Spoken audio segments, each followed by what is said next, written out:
There's a killer on the loose in Milwaukee, and the victim's family says the man wanted for pulling the trigger should have been locked up at the time. Fox 6 investigator Brian Polson shows you why one of Wisconsin's most wanted criminals keeps getting caught, then released, and the one factor that makes this case different from the Waukesha parade attack.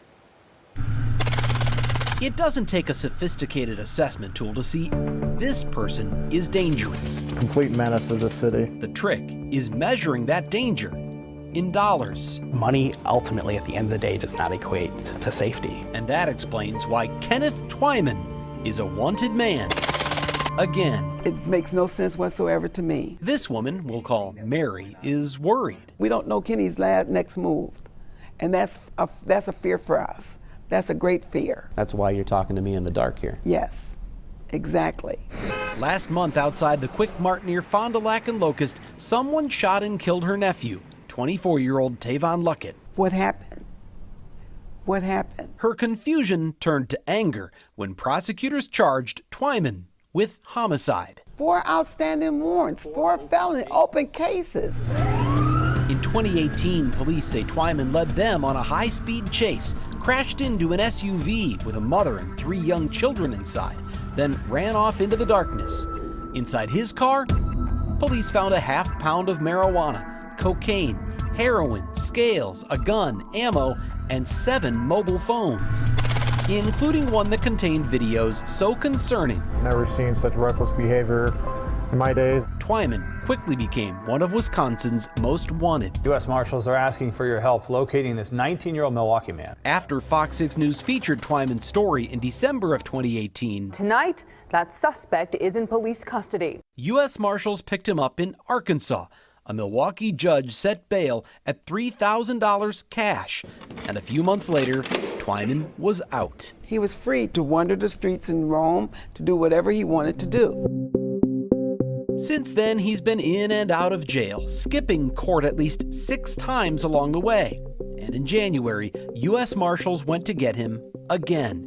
This time, they found him at his mom's Milwaukee apartment, along with a 9mm handgun, 17-round magazine, 2 pounds of marijuana, and wads of cash. State of Wisconsin versus Kenneth Twyman. In a digital recording of Twyman's initial appearance, his lawyer tells the court $1,000 bail is more than enough. The only other job he has is working with his father at his father's store. Still, prosecutors wanted much more, and they got it. I am going to follow the state's recommendation to set the $7,500 cash. That's a pretty substantial amount of bail, right? $7,500? Yeah. 4 days later, I don't want to be on that camera. this man, who identified himself as a family member of Twyman's, paid $7,500. And he's out again.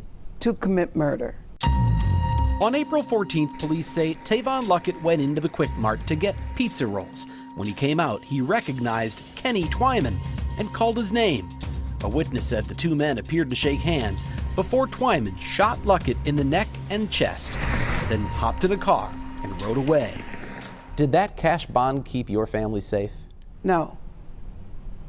No, it did not. We are still not safe. We're equating a higher cash bail with public safety, and that's just not the case. Nick Sainer is co-founder of Justice Point, Milwaukee County's pretrial services agency, and an outspoken advocate of bail reform. If money isn't going to work, and money doesn't work, then we have to take a look at other options. But bail reform means different things to different people. The Waukesha parade attack last fall focused attention on low bail for violent offenders, prompting State Senator Julian Bradley to call for minimum bail amounts for certain crimes. How do you pick a fixed dollar amount like $5,000 or $10,000 and say that's the magic number? That's not the magic number, it's the minimum. It's the starting point. Twyman posted a total of $12,500, but still wound up charged with homicide. When someone needs to be detained, they need to be detained, period. Sainer wants to eliminate cash bail altogether by releasing most defendants until their cases are resolved, but holding the most dangerous ones in jail no matter how much cash they have. You're held until your hearing date. How do you feel about that? I think that's a very good idea. As it is, Mary says the criminal justice system let her family down, but it's what happened after her nephew's death that rubbed salt in the wound. You know that he was going to be there via Zoom. I mean, Why didn't you go and get this guy? On April 21st, a Milwaukee court commissioner issued a homicide warrant for Twyman. The next day, he was in court on a different case, appearing by Zoom from his lawyer's office in Racine. The prosecutor knew there was a warrant, but according to Deputy DA Kent Twyman, she said nothing. It would be in the interest of law enforcement and in our interest to not have that information divulged to a subject who is wanted. All they had to do was just pick up the phone and make a phone call. Mary says her family members are grieving, but they are also scared. Who knows what he's going to do next? If the system won't hold Kenneth Twyman accountable, she says, this could turn into a real gun battle within the city of Milwaukee. The streets will. Kenneth Twyman was actually due in court in Waukesha County on Monday for a plea and sentencing in a felony bail jumping and drug possession case from 2021. But with that homicide warrant out for his arrest in Milwaukee, of course, he was a no-show here. We're told Milwaukee police have now asked U.S. Marshals to find Kenny Twyman for the third time. In Waukesha, Brian Polson, Fox 6 Investigators. Kenneth Twyman has retained attorney Mark Richards to defend him in the 2018 police chase and at least one other case.